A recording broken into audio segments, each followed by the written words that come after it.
22 sa akin. Boss Ray, tanong ko lang po, kung totoo po ba ang OLA, nag-report na po sa Camp Crame at nagpabuya sila ng 5,000 kung sino makapagturo? Alright, napakagandang katanungan po nito, pero bago ho natin sasagutin, imbitahan ko muna sana kayo na pakisuportahan po sana aking mga social media accounts sa YouTube, Facebook, and TikTok. Ito na naman po sila. Tumira na naman. Okay, dito po sa video na to, alamin natin kung may katotohanan po ba na ang OLA ay nagre-report sa Camp Crame at nagbibigay po ng pabuya, no, para makapagturo. Di ko lang alam to kung ano ituturo, pero most probably ito is maituro yung nakahiram sa OLA. Okay, so aalamin ho natin kung may katotohanan ba itong mga to. Okay, so simulan ho natin. Tanong nyo nga is, totoo ba na nag-report sa Crame itong mga bugo katabusadong online lending apps? Doon muna natin simulan. Okay, unang-una, no, hindi ho nila gagawin yan. Bakit? Kasi takot yan. Sabi nga sa inyo, sa barangay takot yan Iniyayabang lang nila na hahabla sila sa sa barangay o magko-complain sila sa barangay. Pero takot to sa barangay yan. Okay, pangalawa, sasabihin nila na na yan nga, na pupunta sila sa Crame at nagre-report. Katarantaduan yan. Takot to sa mga pulis yan dahil alam nilang marami silang mga kabugok ang ginawa Bakit pupunta ng Crame? Dumiretso sa kalaboso yan. Sa dami ng complaint nila. Di ba? Sa bahay nyo nga hindi makapunta. Biruin nyo, ilang taon na tayong gumagawa ng ganitong klase ng content. Meron na bang nabalitaan kayo na nagsampa ng kaso mga abusadong online lending apps? Wala. Totoo po yan. Puro pananakot lamang ang ginagawa sa inyo yan. Since kailan ba naggawa ng walang yaya mga yan? Doon, yung pandemic, di po ba? Nagsimula yung pangwawalang yaya nila o before pa? May nabalitaan na ba kayong nagsampa ng kaso? May nabalitaan kayo nagpabarangay? Nagpunta sa Crame? Wala. Puro pananakot lamang po nila yan.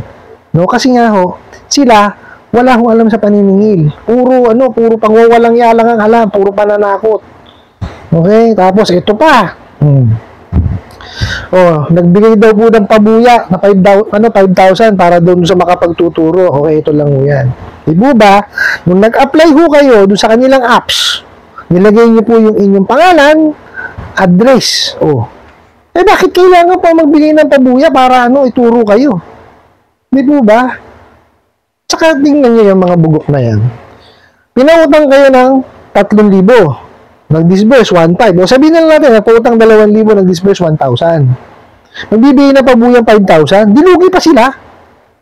Diba? Hindi marunong mag-isip. Walang sentido komon.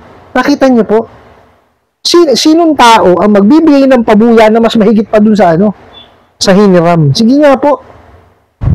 Diba? Ini-stress lang kayo yung mga bugok na yan. Di ba? Baka yung dapat magbigay ng pabuya tayo sa kanila. Diba? Para sila makita. Dahil sila puro tago. Nakita niyo. Tingnan niyo panayang payabang sa inyo ng mensahe na magpapabarangay, magdidimanda, papupulis kayo, di po ba? Nasaan sila? Di ba? Pag tinanong mo kung saan ang opisina, ayaw sabihin. Magagalit. Sasabihin pa nila, online kayo nag-apply, online kayo magbayad. May siraulo kayo. Samantalang maliwanag po sa SEC, kailangan meron kayong physical office. Ano ginagawa nyo? Puro virtual office ang binibigay ninyo. Kaya tingnan nyo ngayon, nag-utos po ang SEC na kailangan may proof na dun kayo sa building na yun naka-address talaga. Maraming hinihinging requirements. Todas na kayo ngayon. Kailangan i-produce niyan. Ito lang po Kanina lamang po, napakaraming ni-revoke ang lisensya. Kung may mga 50 yata mahigit. Napakarami po.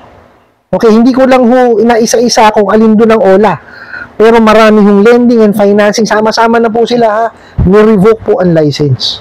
Okay? Hindi yun, ulitin ko, hindi ko alam kung hindi ko pa nababasa talaga ng masinsinan yung report na yon, kasi nga ho, madalian lang. Nagulat ho ako, biglang sa cellphone ko no, sa feeds ko na maraming na-revoke. Okay? Tsaka tawag dito, nagpunta ho ako sa eye center, nagpaano ho ako ng salamin dahil sobra na yung labo ng mata ko. Dati ho, yung grado ko lang is yung pangmalapitan.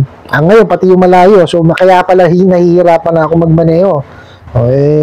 Wala, tumatanda na ho tayo. So, mabalik ho tayo sa issue. Okay? So, yun nga po, aggressive po ang SEC ngayon. And now, yun nga, sabi nga ni Kajani, shout out ulit sa'yo, kaibigan, no? Sana magkita tayo ulit. Pero, talagang hirap na hirap ako humanap na schedule Pero pipilitin natin, no, kaibigan Johnny. Sabi nga ni Kajani, yung pong PAOK, no, at saka yung mga sangay ng gobyerno po na nakakasako po sa pagpapautang ay gumagawa rin po ng kanilang aksyon. Actually, matagal na ho yung balita, no? At talagang ngayon kumbaga pinag-isipan ng maayos.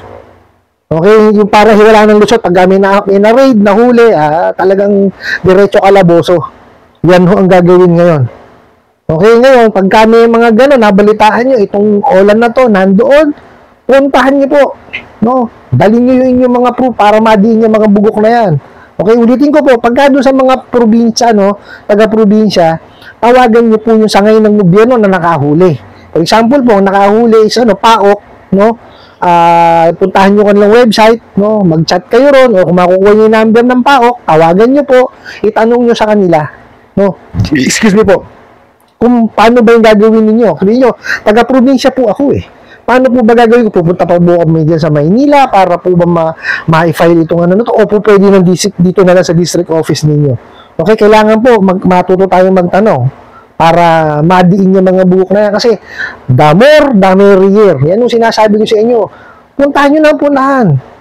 No, idiin nyo ng idiin para matodas na yung mga yan. Kasi talagang hindi sila titigilan dahil nakita nyo, nagbigay ho ng utos ang ang Senado Sa pumumuno po ni Senator Gatchalian tsaka ni Senator Tulfo. So, ibig sabihin, seryoso po. No? Talagang binibigyan sila ng actually utos yung binigay sa kanila, di ba? Ayusin nyo to.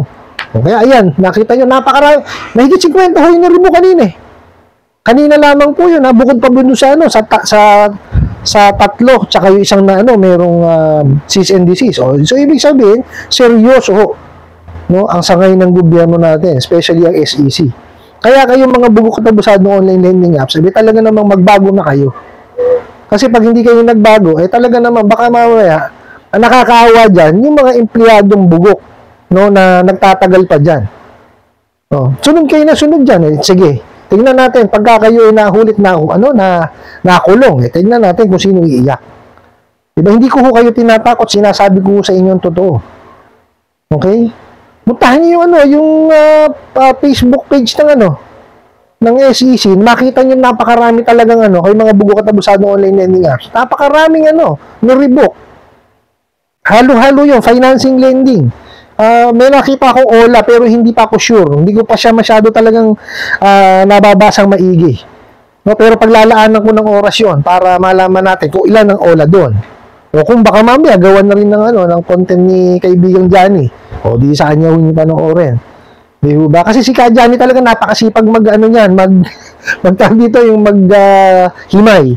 Kasi ako, kagaling ko sa opisina, tsaka ako magbabasa at gagawa ko na agad ng content. Ganun kasi ako gumawa ng content. Si Kajani kasi talagang hinihimay. No, lalo pag may mga naribo. Kaya panoorin niyo yung kanyang channel. Suportahan natin siya. At isa pa nga pala, ako po hihingi sana sa inyo ng konting lambing lang. No, paki-click po yung yung notification bell, no? At saka yung subscribe button diyan para po tawag dito, lumaki pa yung ating community, no? At nang kubalat yung ating video para makatulong tayo doon sa ibang mga natin, kapwa Pilipino natin na inaabuso itong mga bugo katabusadong online lending apps. Ngayon, doon sa sinabi nyo wala akong yan. Walang katuturan yung pinagsasabi ng mga yan. Hindi mo makakapunta ng krami, baka sila pa hulihin. Tsaka pabuya, ulitin ko. Sa 1,000 i-disburse sa inyo, ibig sabihin may 2,000 kayong utang plus tubo.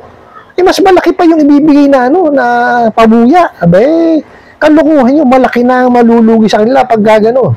So ano ang gagawin natin? Paulit-ulit to tayo. Pag-ipunan, o tsaka nyo po bayaran. O tapos isang tabi nyo yung proof of payment ninyo.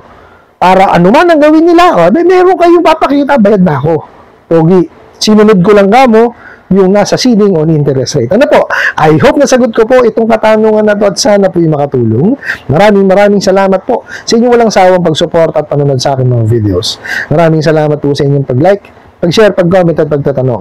And kunin ko na rin po itong opportunity na to na imbitahan po sana kayo, na pakisuportahan po sana aking mga social media accounts sa YouTube, Facebook, and TikTok. Sa muli po, yun lang.